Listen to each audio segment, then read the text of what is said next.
Yeah, that's the song right there. RTPCDT. Anyway, respect. You know what it is. Hey, y'all, what's up? Good morning on the West Coast. Good afternoon on the East Coast. From D.C. to L.A., we are live. It's the Marlon Saunders Show. This is Marlon Saunders, and I am tired. Get your coffee.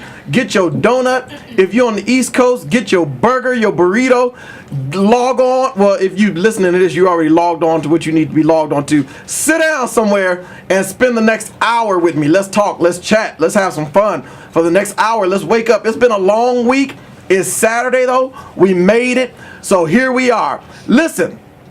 There's a lot to talk about this morning. We're going to get into it. We got the A2J. If you listened last week, you heard the A2J crew. That's our young adults at our church. What church? Valencia Christian Center. And so they're back in the house this morning or afternoon on the East Coast because we didn't get a chance to finish. If you watched the Game Show Network this week, you saw our church on a show called It Takes a Church. Shannon is going to stop by, who the single that we hooked up in our church. She's going to stop by at some point. Malika, my co-host, is out walking for MS this morning. She's going to call in at some point, but it's going to be a real good one. So get your mom on the phone, your daddy, your uncle, your cousin, your best friend, your sister, your brother. If the dog know what he's doing, get everybody on the phone and tell them, sit down somewhere, because the next hour, we going to hang. Listen, I'm on Facebook. Hit me up on Facebook.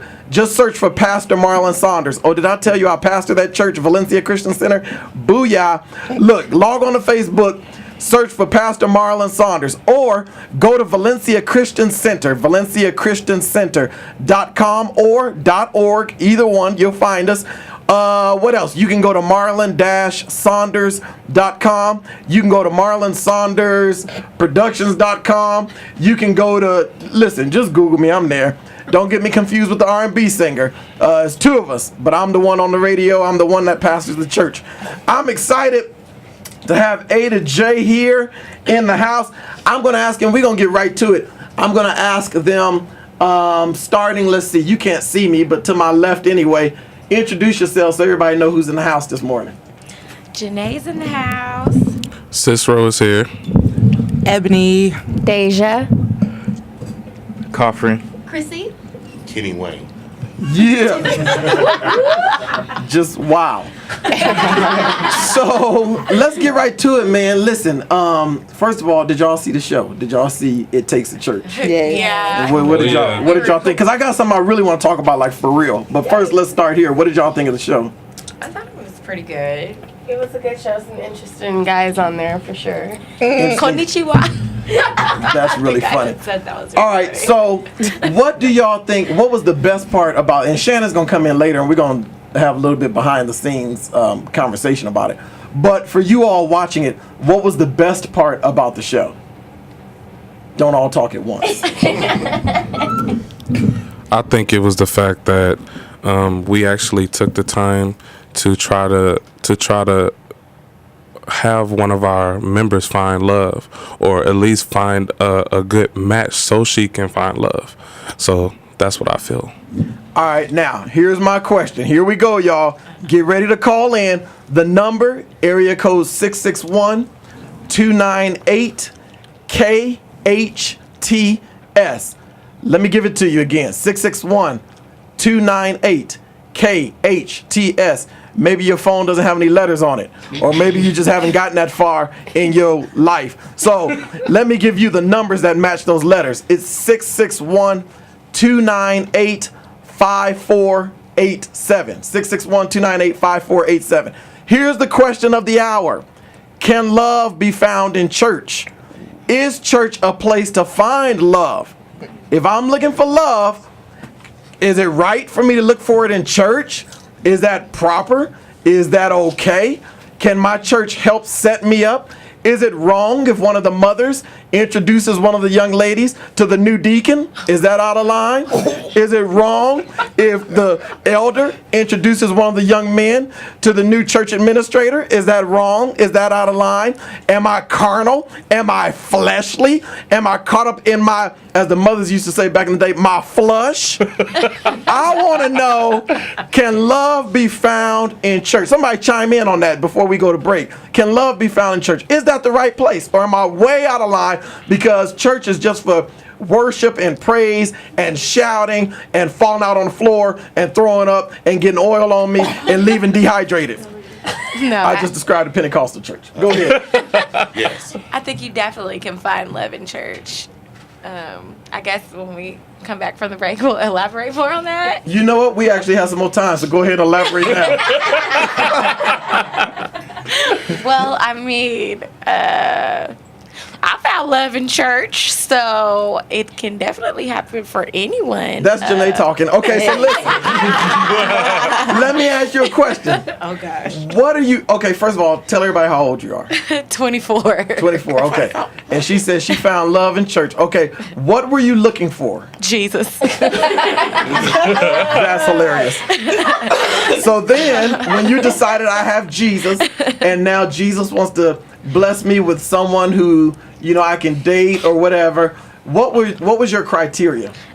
First and foremost, he had to be God-fearing. He had to love God, have a strong foundation in God. That's the number one criteria. But really be a family-oriented person, someone who loves to, you know, read the Bible, be spiritual, hang out with friends and stuff like that. Hey, man, that girl good. Okay. Now so could he look like whatever could he just look like a Seabiscuit, but he loves God and he reads his Bible, but he's all ashy and crusty? No, personal hygiene and personal appearance is a must too. You have to be well kept together. You can't be walking around with your zipper undone and wow, stomach about to Sneakers dirty. right. Well, here's why I bring that up, because a lot of times, you know, in church, you know, I get we in church, so yeah, we want God and all that, and that has to be a criteria for all of us. But you know, we used to get in trouble for saying stuff like, well, she has to be fine too, or he has to be handsome too. Like when I was growing up, they were like, well, why are you so carnal? Why are you in your flesh? It's not that. I just don't want somebody that look like they just been on the mountaintop for 40 years. Amen. And they just now Amen. coming down. Right. Amen. Smell like old camel. So that's Right. just me. It's funny you say that, because you know the elders, or you know, just the seasoned people in the church, they would say, why you say that? Why you say she got to be fine, or why do you say he got to be fine? But yet they got a good looking person on their side too. Some of them. They was looking. Yeah, some of them. You know, but so why would you say, oh, he got to be fine, oh, she got to be fine, when you doing the same thing? So Saying that's a bad. Right, exactly. Well, you know, here's the thing, and I think next week I'm going to talk to an older couple in our church. For those of you who don't go to our church, or some of you who even do, these names may be foreign to you. But Jim and Dot, who sing in our choir, they've been married for like what? Like 100 50 years. years? Or, did you say 100 years? Like 50 years, 50 years. I want to hear from them. Yeah. I think I'm going to ask them to come on next week, because I want to hear from them. What did they see in each other? What made it last? I'm feeling like we need to do like a whole series on relationships. Yeah. And, you know, having done this show, It Takes a Church, kind of opened my eyes to a lot of things. And I really, really feel like we need to do something on relationships. Somebody else chime in. Kenny, I want to hear from you, man. Is church the right place to find somebody? Depends on what you're looking for. What are you looking for? What were you looking for? Somebody like me, I guess. And what are you? I'm a cool person. You know, I God-fearing. You know, God the head of my life, so I do want that person, you know, my opposite of me, to be God-fearing, love God too. I'm not necessarily saying you can find that in church, but that's a good place to start. You know, at the same time, you can find people in church, you know, rat shit and out there too. So it's a coin flip. Okay, I go to church to, find somebody or even fellowship. I think people go to church, to get the word and also to fellowship. Yeah. You want to, if you God fearing and love God, you don't need to be out there in the world. You need to, find companionship with people that should be like you. So you definitely can find love in church. Amen. And also, I'm not saying if you in a supermarket you can't find love, or you out there somewhere else you can't find love either. So yeah. And on the fine thing, I will say this. I would say I always understand why people act like you got a problem if you want to be shallow or say, okay, I want to find that girl that look good. I understand why people expect you, because you're in church, you should be dating Billy Goat Gruff, and and that's you should be okay with that. You should be dating Mighty Joe Young, and but because they love the Lord and she can sing in the choir, that should be all good. So I hear you, man. Listen, y'all, we talking about relationships in the church. Is it okay to find love in church? Does the church play a role in helping its congregants find love? This is the Marlon Saunders Show. We'll be back in a couple of minutes. Y'all call in 661-298-5487. I'll see y'all in a minute. Holla. Yeah, that's what I'm talking. Man, that's that Aretha right there. See, folks, this generation, they don't know too much about that Aretha.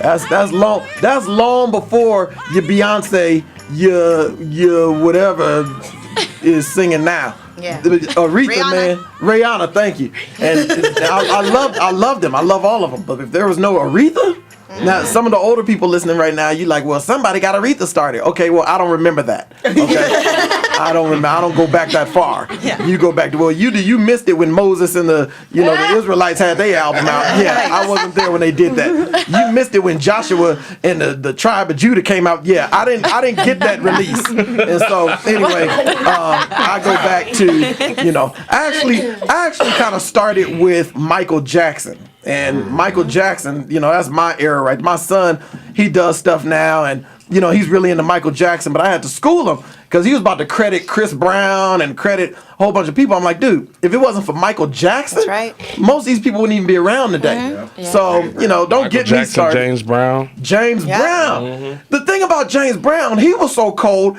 I didn't understand half of what he was even saying. But you didn't have to. You didn't have to. And down, but people say, "Hamana, hands up in a minute, new." And what? Hold on, people say, and it's whatever. James could do whatever he wanted to do. That was James Brown. Michael Jack, Prince. Hey, I think Prince is awesome too. Yeah. I mean, I give credit where credit is due. Mm-hmm. I'm not one of those guys that go, well, I ain't gonna, if they not singing in church, then I ain't gonna, man, please, let me tell you something. There's some talented folks out there, and all the stuff we do today, man, somebody paved the way for that. Anyway, not to get off subject, we're back. This is the Marlon Saunders Show. My name is Jesse Johnson. No, I'm kidding. That would make no sense. That would make no sense. This is the Marlon Saunders Show. This is Jesse Johnson. That would make no sense. I'm Marlon Saunders. I'm being funny. I'm Marlon Saunders.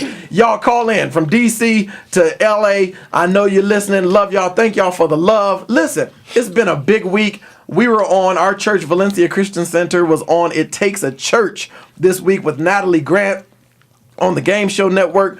Y'all tuned in. Y'all sent emails. Y'all was blogging. You were tweeting. You were Instagramming. Is that how you say that?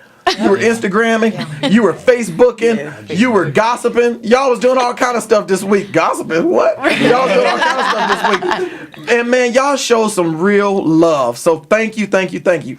I'm excited because just before we went to break, the single who we hooked up on that show, she walked in. I told y'all she was coming. Did not tell you. You're going to believe me when I say what I say.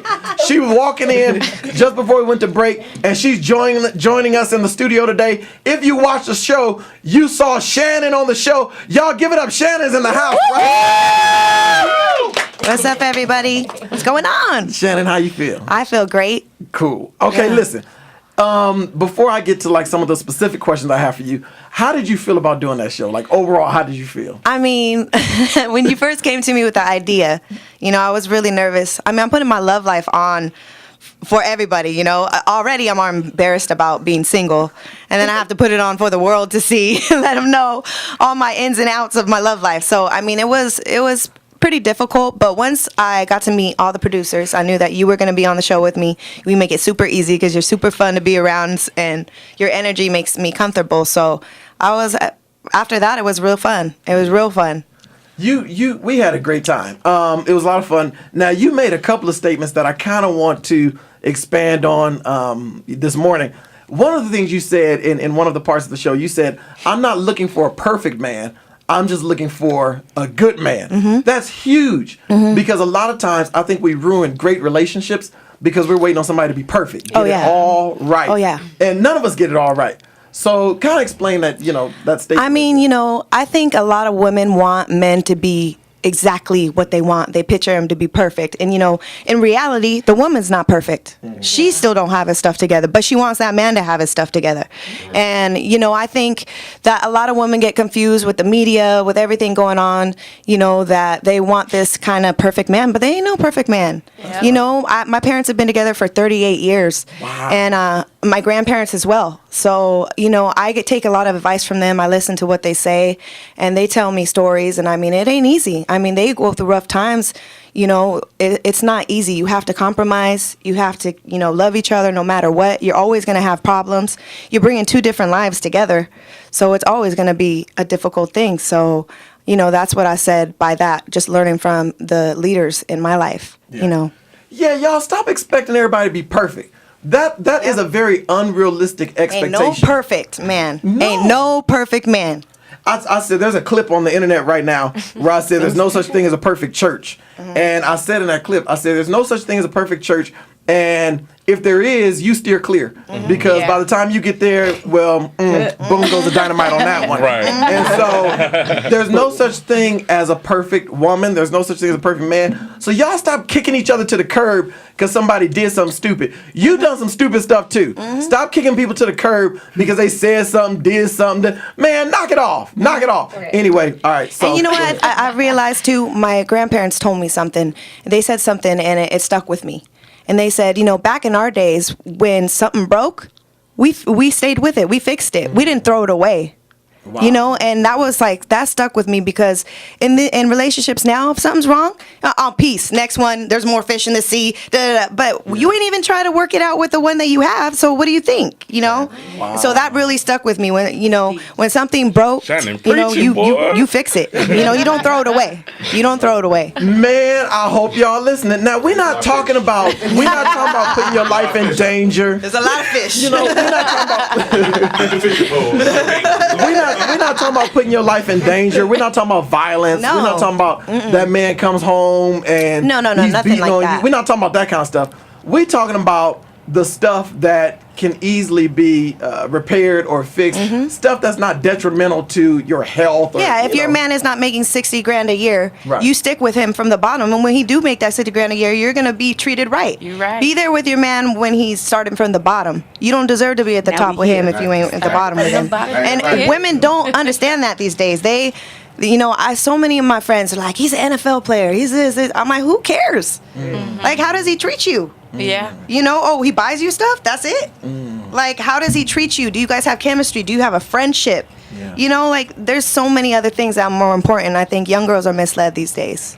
Wow, I'm loving it. I'm loving it. Okay, so Shannon, you're very like wise and career driven and into fitness. Very attractive. You can sing. Thank you. You can. You do it all. You do it all. Anybody that saw the show, you look at Shannon and be like, oh. So you do it all. Get out of here. What's your criteria like for the ideal man for you? Well, my wisdom comes from going through stuff. You know, I mean, I wasn't always knowing what I want and stuff like that. You know, I used to party a lot. I used to do a lot of stuff that I shouldn't have been doing. But I am the woman I am today because of that. You know, and I wouldn't have this wisdom that I have if I didn't go through those things. So, you know, through the years, I've realized, you know, the men in my life didn't work out because of me as well. I wasn't ready for them. You know, I mean, I had a few boyfriends back in the day that I think would have been great husbands for me, but I wasn't in that mode, you know, and if you're not ready for something, if you don't love yourself, you can't love somebody else. Yeah. So I think, you know, through the years, I've realized what's more important. And like I said, having the leadership I have, like my wonderful parents and people around me that have stuck together through thick and thin, it's really worked out, and I've realized that's what a relationship takes. That's a huge statement. She says, you know, a lot of times I looked at myself. That's one of the issues I think today is we're quick to look at everybody else and not look at ourselves. I know. It's always somebody else's fault. Sorry. Had my mama done this, I wouldn't be like this. Exactly. You know, had my dad been this, I wouldn't be like this. But what about yourself? That's right. If I didn't do this, this wouldn't have happened, you know? Wow. That's huge. Okay, so give me your top 3 or 5 criteria. Okay, he needs to be a godly man. First of all, he has to know the Lord. Amen. I don't need him to, you know, be like, like you, pastor, but you know what I'm saying? I need him to have a foundation and know what it's about. You know what I'm saying? That should be something I shouldn't fight with him about. Right. Second of all, he has to be good looking. He has to take care of himself. Fitness, Amen. I work out all the time, you know. I know how hard it is in a busy life, but I still get it done. So take care of yourself, man. Take care of yourself. You know, we all like fried chicken, but get on that treadmill sometimes and lift a weight. You know? Right. That's wrong, beef. Yeah, I'm just saying. Put the project down. Cuddly's cool. And third, I think, you know, just someone with goals. Someone who has goals. You don't need to be there yet, but have goals. Have things that you want to do in your life and, you know, grow together. We'll grow together. That's huge. I love that. She said, God-fearing, you don't have to be, I guess that's what I do. She said, like you, because that's how my house is. Yeah, I know. In the morning, I wake up, I'll be like, Mason waking up like that, like, Daddy, we having bacon today. when I wake up in the morning, they come in the room, I go, good morning, y'all. I'm so glad to see you on this Saturday morning. I don't know if you want some breakfast. That's how my house is. Go downstairs. Anybody want some pancakes? Some bacon and eggs. Oh, Lord. Ow! Ow! Can you imagine? My neighbors would be like, okay, no, honey, this time let's actually call the cops. Like, but I love that. So, a God-fearing, God-loving man. And I love how she's real. She's like, and attractive, good-looking, be into fitness, be into eating right, eating healthy. Take care of yourself. Take care of You yourself. have a six-pack, just take care of yourself. Yeah. And I love the way you ended that. You said have some goals. And from my understanding, I've seen that women love men who know where they're going. Yeah. So speaking of where we're going to a commercial break. This is the Marlon Saunders Show. I am Marlon Saunders. When we come back, talk to A to J. There's this nice, good-looking young couple sitting next to me. I want to know what they saw in each other. I want to know where they found love and how they're doing. We'll be back in a couple minutes, y'all. Marlon Saunders Show, KHTS 1220.